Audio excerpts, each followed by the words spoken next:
Pretty much all astronomical telescopes use mirrors, rather than lenses, to focus light.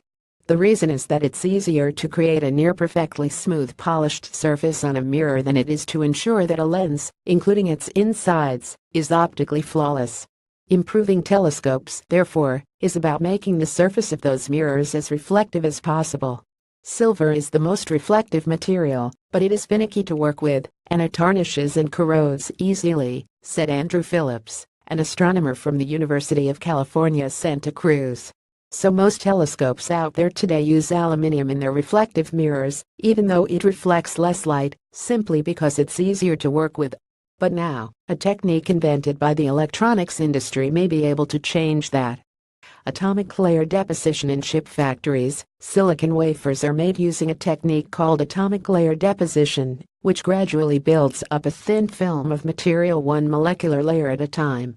The result is an incredibly uniform surface that conforms perfectly to the surface of whatever's underneath. Telescope engineers believe this technique could be used to deposit silver coatings onto mirrors. The problem is that the systems used in the electronics industry are designed for silicon wafers, so they're too small for a telescope mirror, says Phillips. So has scaling it up, and got a machine delivered to his lab in July that can accommodate objects almost a meter in diameter.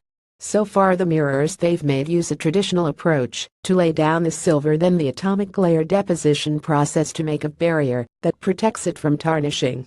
Right now, it's a hybrid process, but we're following the development of atomic layer deposition for the silver coating as well, Phillips said. More efficient ultimately, it's hoped that this technology will let us see farther and more clearly into the heavens.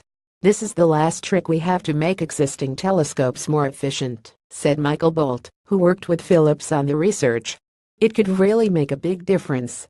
Venus Express probe reveals the planet's mysterious night side.